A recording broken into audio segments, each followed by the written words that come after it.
बेपनाह प्यार तुमसे भाग 21। रंजीत के बार बार पूछने पर भी कि क्या आप अनुष्का मैम को पहले से जानते हैं, ऋषभ कुछ नहीं बोला। वो एक बार भी रंजीत के किसी सवाल का कोई जवाब नहीं दे रहा था।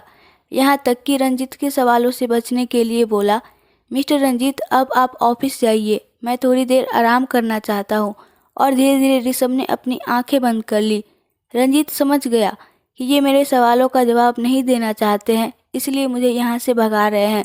पर इतना तो निश्चित है कि ये दोनों एक दूसरे को पहले से ही जानते हैं। फिर थोड़ी देर बाद रंजीत के जानने के बाद ऋषभ ने अपनी आंखें खोली और सोचने लगा, कैसे बताओ कि अनु से मेरा क्या रिश्ता है कहाँ कभी था। अब उन अधूरे रिश्तों की कड़वी यादें ही बची है, ऐसी यादें जो चाहकर भी भुलाई नहीं जा सकती। इसी तरह सुबह से शाम, शाम से रात और रात से फिर सुबह हो गई। 3-4 दिन यूं ही बीत गए। दूसरे दिन सुबह होते ही अनु ऑफिस पहुंची। वो रंजीत सर के कैबिन में अपना रेजिग्नेशन लेटर लेकर जाती है। अनुष्का बोली, good morning sir. Mister Ranjit, good morning Anushka ji. Smile के साथ मिस्टर रंजीत ने अनुष्का का वेलकम किया। अब आप ठीक है? देखिए, मैंने आपसे पहले ही कहा था कि आप पूरी तरह ठीक हो जाइए तभी ऑफिस आइएगा, फिर आप इतनी जल्दी क्यों चली आई? अनु थोड़ा संकुचाते हुए बोली, सर अब मैं यहाँ काम नहीं करना चाहती हूँ। पर क्यों? आश्चर्य से रंजीत पूछे। सर जब यहाँ के बॉस को अपने स्टाफ की सुरक्षा का ही ध्यान नहीं है। तो बोलते बोलते अनुष्का थोड़ा रुक गई। इसलिए मैं आज ही ये जॉब छोड़ रही हूँ और ये मेरी रेजिग्नेशन लेटर। वो रंजीत सर के टेबल पर अपना लेटर रखकर बोली। लेटर देखते ही रंजीत थोड़ा अपसेट हो गया। आप एक बार फिर से सोच लीजिए। मैं अच्छी तरह सोच ली हूँ सर। रंजीत को कुछ समझ नहीं आ रहा था और अनु जाने लगी। तभी रंजीत के मोबाइल पर कॉल आया। वो हड़बड़ा गया। ठीक है डॉक्टर, मैं अभी आया, पर प्लीज़ तब तक आप ऋषभ सर का ऑपरेशन शुरू कीजिए, मैं बस तुरंत पहुंच रहा हूँ। ऋषभ नाम सुनते ही अनुष्का चौंक गई।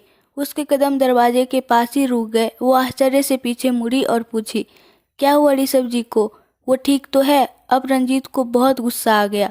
वो जोर से चिल्लाकर बोला, क्या हुआ है ये आप पूछ रही है? आप जिस बॉस के बारे में अभी जो ये सब बोल रही थी ना, कि वो अपने स्टाफ की सुरक्षा का ध्यान नहीं रखते हैं, वो सर आपको बचाने के लिए अपनी पीठ पर जख्म लिए बैठे हैं। आज 4 दिनों से वो अकेले हॉस्पिटल में हैं।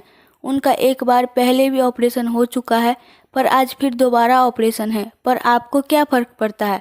आखिर वो आपके है कौन? वो आपके सिवाय बॉस के कुछ लगते थोड़ी है जो आपको उनकी तकलीफ़ महसूस होगी, उनके दर्द, उनके जख्मों का एहसास होगा। जाइए अनुष्का जी, मैंने आपकी रेजिग्नेशन स्वीकार कर ली। और हड़बड़ाकर गुस्से में रंजीत अपने कैबिन से बाहर चला गया। अनु वही खड़ी रह गई। उसका सर गोल गोल घूमने लगा। ऋषभ जी को मेरे कारण चोट लगी और मैं अनजान, मुझे उनकी चोट नज़र क्यों नहीं आई? कहीं ये झूठ तो नहीं बोल रहे हैं? मुझे लग रहा है कि ये सब झूठ है, सिर्फ मुझे रोकने के लिए। पर अगर सच हुआ तो क्या मेरा और ऋषभ जी का रिश्ता तो पहले टूट चुका है? हमारा रिश्ता खत्म हो चुका है। फिर उन टूटे रिश्तों में दरारें इतनी बढ़ चुकी है कि अब उन रिश्तों को जोड़ना नामुमकिन है। अगर कोशिश भी करती हूँ तो मेरे ही हाथ लहूलुहान हो जाएंगे। कई रिश्ते फिर से बिखर जाएंगे। कई रिश्तों की डोरियाँ इस तरह उलझ गई है कि उन्हें सुलझाया ही नहीं जा सकता। और कांच की तरह तो हमारे रिश्ते कई टुकड़ों में बढ़ चुके हैं। अब ये कभी ठीक नहीं होगा।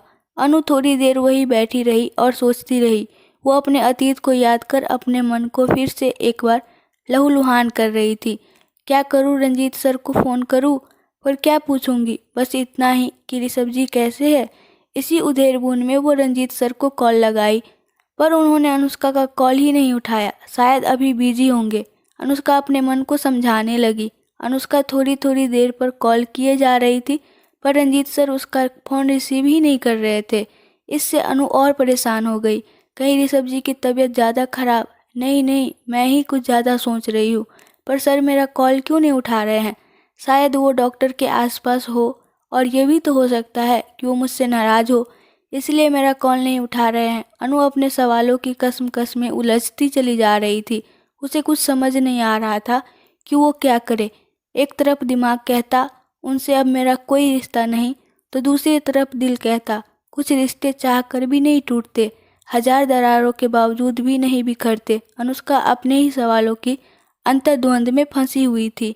इधर ऋषभ का फिर से ऑपरेशन हुआ क्योंकि पीठ के जख्म थे और ऋषभ ने डॉक्टर की बात नहीं मानकर थोड़ी थोड़ी फिजिकल वर्क शुरू कर दिया था, जिससे पीठ पर प्रेशर पड़ने के कारण जख्म भर नहीं पाया और उसमें से दोबारा ब्लड निकलना शुरू हो गया।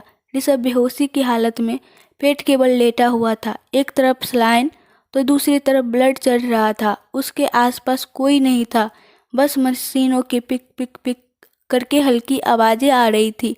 थोड़ी दूर पर एक नर्स बैठी अपनी मोबाइल चला रही थी। तभी किसी ने ऋषभ के बालों को धीरे धीरे सहलाया। ऋषभ हल्का हल्का होश में आने लगा। ये एहसास उसके दिल का सुकून था, करार था। उसके मुंह से अनायास ही निकला, अनु। उसकी आंखें खुल ही नहीं रही थी, मानो नींद से सरोबोर हो गई हो। अचानक ऋषभ के मुंह से मध्य स्वर में निकला, तुम ठीक हो?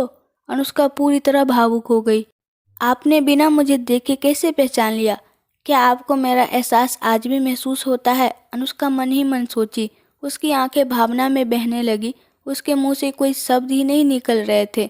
वो अपना सिर हिलाकर हाँ बोली। ये क्या हो गया आपको? कितनी तकलीफ हो रही होगी आपको। क्यों करते हैं आप इतनी लापरवाही? खुद का ध्यान क्यों नहीं रखते हैं? दादी को मालूम चलेगा तो सोचिए उन पर क्या बीतेगी। कभी सोचा है ये सब आपने? हर वक्त अपनी मनमानी करते रहते हैं। अब तो सुधर जाइए, अपनी जिद छोड़ दीजिए। दादी का नाम सुनते ही ऋषभ की तबीयत और खराब हो गई। वो बेचैन होने लगा, उसे ऑक्सीजन की कमी होने लगी। वो लंबी लंबी गहरी गहरी सांसें लेने लगा।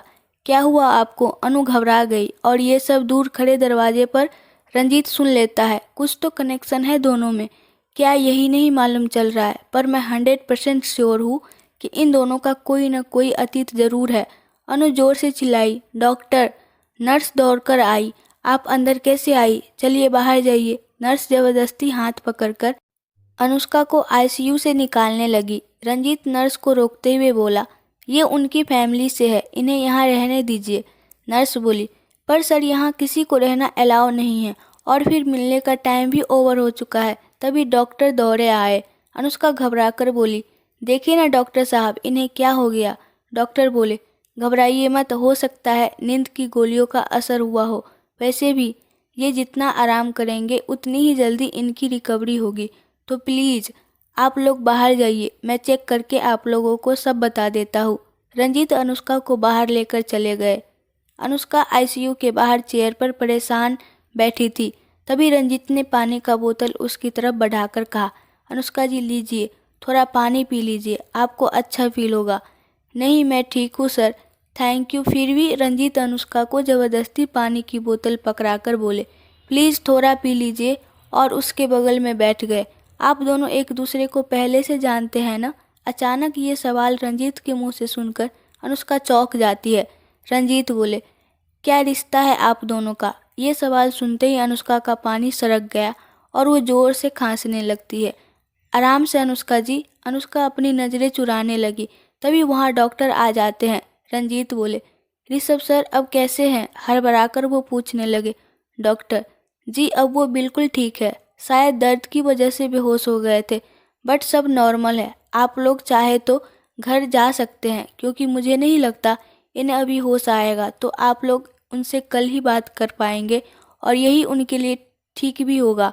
वो जितना आराम करेंगे उतनी ही जल्दी रिकवर हो पाएंगे। रंजीत बोले, थैंक यू डॉक्टर। इतना सुनते ही अनुष्का वहाँ से नज़रें चुराकर तेज कदमों से जाने लगी। रंजीत उन्हें आवाज़ लगाया और रुकने को कहा। रुकिए अनुष्का जी, मैं भी साथ चलता हूँ, आपको रास्ते में ही ड्रॉप कर दूंगा। नहीं सर, मैं खुद चली जाऊंगी, मुझे रास्ते में भी कुछ काम है। और अनुष्का हड़बड़ाकर वहाँ से चली गई। रंजीत मन ही मन सोचा, मैं अच्छी तरह जानता हूँ आप मेरी सवालों से भाग रही है, पर कोई बात नहीं अनुष्का जी, मैं पता करके ही रहूँगा कि आप दोनों का रिश्ता क्या है, क्योंकि आप दोनों के बीच कोई इमोशन का रिश्ता तो ज़रूर है। ये कोई भी देखकर बता सकता है कि आप दोनों का कोई अतीत था। दूसरे दिन ऋषभ को बेटर फील हो रहा था, तो वो डॉक्टर से रिक्वेस्ट करके कि मैं प्रॉपर रेस्ट करूँगा अपने घर चला आया। घर आते ही रंजीत को भी अपने घर जाने के लिए बोल दिया, पर रंजीत अपनी जिद से वहीं रुका रहा। रंजीत बोला, सर आपके भगाने से भी अब मैं नहीं भागूंगा, क्योंकि मैंने आपको अपना बड़ा भाई माना है, इसीलिए आपकी डांट का भी मुझ पर कोई प्रभाव नहीं पड़ने वाला। और फिर ऋषभ के नेचर से तो हम सभी पहले से ही अवगत है कि ऋषभ किसी की मदद लेता नहीं है, क्योंकि अब वो किसी से भावनात्मक रिश्ता रखना ही नहीं चाहता था। ये तो सच है, जब रिश्तों में बहुत ज़्यादा धोखा मिलता है तो लोग रिश्ते निभाना ही भूल जाते हैं। दिन तो यूं ही ढल गया तो ऋषभ बोला, तो क्या अब आपका विचार रात में भी यहीं रुकने का है? व्यंग्यात्मक लहजे में ऋषभ ने मिस्टर रंजीत से पूछा और रंजीत ने मुस्कुराते हुए कहा, बड़े भाई, आप कहे तो मैं सच में यही रुक जाता हूँ। वैसे भी आपकी टेंशन में मुझे रात भर नींद तो आएगी ही नहीं। मुझे लगेगा कहीं आपकी तबीयत तो नहीं बिगड़ गई या आपको किसी चीज़ की ज़रूरत तो नहीं पड़ गई। मिस्टर रंजीत, मैंने दवा ले ली है, अब मैं पूरी रात आराम से सो जाऊंगा, तो आप प्लीज़ अपने घर जाइए। रंजीत बोले, एक बार फिर सोच लीजिए, अभी शाम के 6 ही बजे हैं। आप कहे तो मैं थोड़ी देर और रुक जाता हूँ। नहीं, एज अ बॉस मैं आपको ऑर्डर दे रहा हूँ, आप जा सकते हैं। जी चलिए, बाय, गुड नाइट। ऋषभ कुछ नहीं बोला। रंजीत के जाते ही वो अपनी आंखें बंद कर सोने की कोशिश करने लगा। तभी फिर दरवाजे पर दस्तक हुई। ऋषभ को बहुत गुस्सा आया। वो गुस्से में डांटते हुए जोर से बोला, फिर आ गए। मैंने कहा ना, मुझे तुम्हारी कोई मदद की ज़रूरत नहीं है।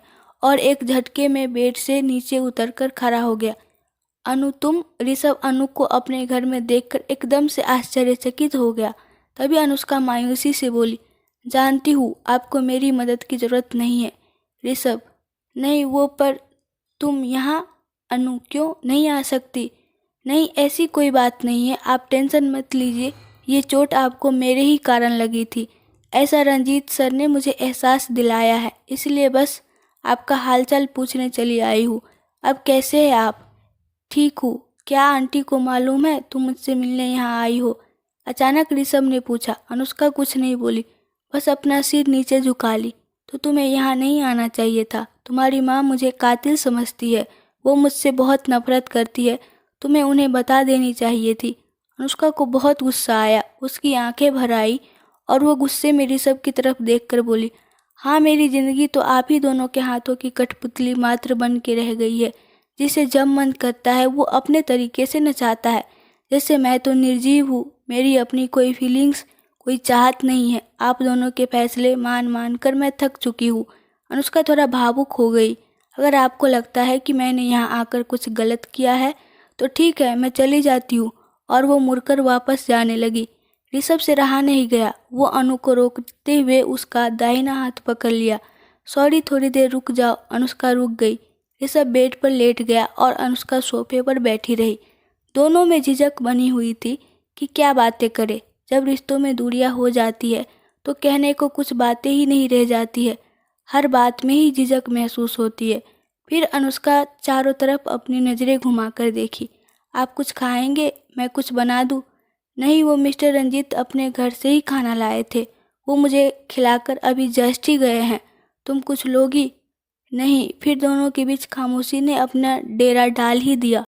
फिर टेबल पर रखी दवाइयों पर जब अनुष्का की नज़रें पड़ी तो वो बोली, आपने अपनी दवा ले ली है? अभी नहीं, दवा के बाद मुझे नींद आ जाती है, फिर बिल्कुल होश ही नहीं रहता। पर दवा तो लेनी ही होगी ना। चलिए, पहले आप दवा ले लीजिए, उसके बाद मैं भी चली जाऊंगी। अनु बोलते हुए ऋषभ को दवा देती है और सामने रखे टेबल से गिलास का पानी उठाती है। अचानक उसके मुंह से निकला, दादी कैसी है? क्या वो भी मुझसे नफरत करती है? शायद करती ही होगी, मैंने उनकी बात जो नहीं मानी। वो मुझे रोती हुई मेरा हाथ पकड़कर बार बार रोक रही थी, पर मैं फिर भी नहीं रुकी। यहाँ तक कि उन्होंने अपनी कसम भी मुझे दी थी, फिर भी मैं नहीं रुकी। उस समय मुझे कुछ समझ ही नहीं आ रहा था कि मैं क्या करूँ, किस पर विश्वास करूँ, किस पर नहीं। आज भी वो दिन याद करती हूँ तो दिल दहल जाता है, और फिर दादी का रोता हुआ चेहरा जब नज़र आता है तो दिल तड़प उठता है। अनुष्का अपनी बातें बोली जा रही थी और ऋषभ की आंखें डबडबा गई और वो बोला, दादी को तुमसे कोई शिकायत नहीं थी, क्योंकि शिकायत करने के लिए भी जिंदा रहना पड़ता है। अचानक ऋषभ के मुंह से निकल गया, क्या मतलब? भावुक होकर अनुष्का पूछी।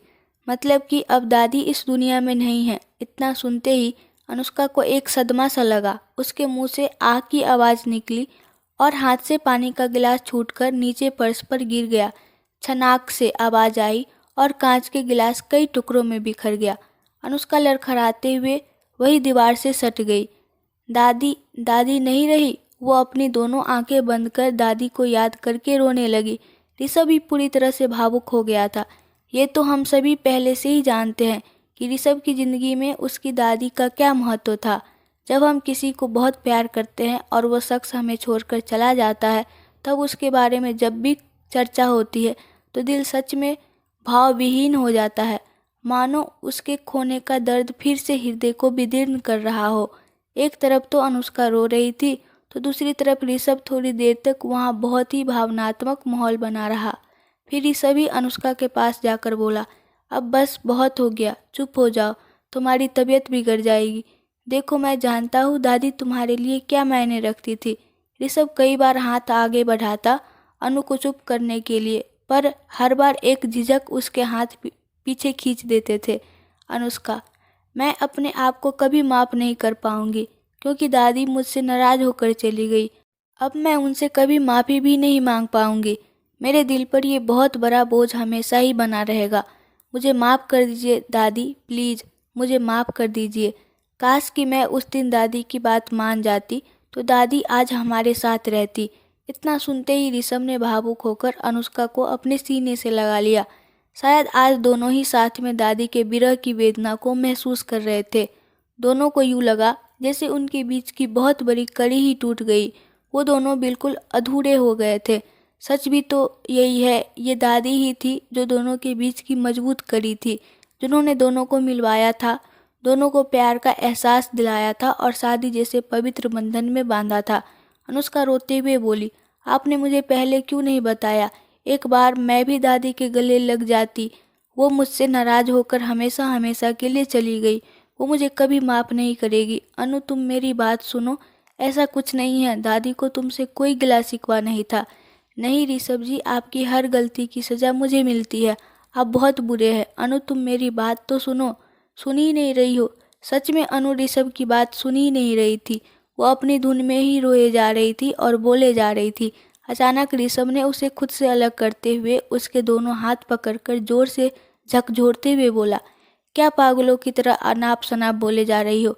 अगर दादी तुमसे नाराज होती तो मरते वक्त मुझसे तुम्हें घर वापस लाने का वादा नहीं लेती। वो तुम्हें बहुत प्यार करती थी, इसलिए वो बार बार एक ही बात बोले जा रही थी कि तू अनुष्का को वापस ले आना। मेरे मरने के बाद जब तक तू अनु को इस घर में वापस नहीं लाएगा, तब तक मेरी आत्मा को शांति नहीं मिलेगी। अनुष्का शांत हो गई। ऋषभ ने उसे पानी का गिलास पकड़ा दिया। अनु पानी पीते पीते वहीं सोफे पर बैठ गई। अनुष्का बोली, पर ये सब कब हुआ और आपने मुझे क्यों नहीं बताया? ऋषभ बोला, बस हमारी शादी के 4-5 दिनों के बाद जब तुम्हारी माँ ने मुझे गौरव की मौत का जिम्मेवार मानकर अरेस्ट करवा दिया था, तो मेरे जेल जाते ही दादी को हार्ट अटैक आ गया। फिर मैं भले ही बेगुनाह साबित होकर घर आ गया, पर खुद की नज़रों में और खासकर तुम्हारी नज़रों में गुनहगार ही बना रहा। मेरे जेल से आते ही कुछ घंटे बाद दादी ने मेरा साथ छोड़ दिया। मैं पागलों की तरह चिल्लाता रहा, रोता रहा, पर दादी हमेशा के लिए चुप हो गई थी। दादी के जाने का बहुत बड़ा सदमा मुझे लग गया। फिर भी दादी के वादे के लिए तुम्हारे घर गया, पर वहाँ जाने के बाद मालूम चला कि तुम लोगों ने अपना घर बेचकर ये शहर ही छोड़ दिया। फिर भी मैं एक और कोशिश करना चाहता था, तो पिंकी के पास गया, पर उसे भी तुम्हारे बारे में कुछ नहीं पता था। तो तुम ही बताओ, मैं तुम्हें दादी के बारे में कैसे बताता?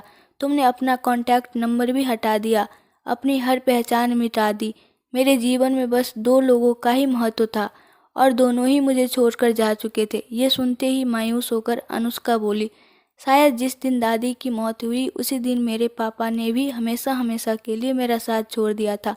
क्या अंकल भी? आश्चर्य से ऋषभ ने पूछा। हाँ, पापा ये सब बातें बर्दाश्त नहीं कर पाए और उन्हें भी अचानक सीने में बहुत पेन होने लगा।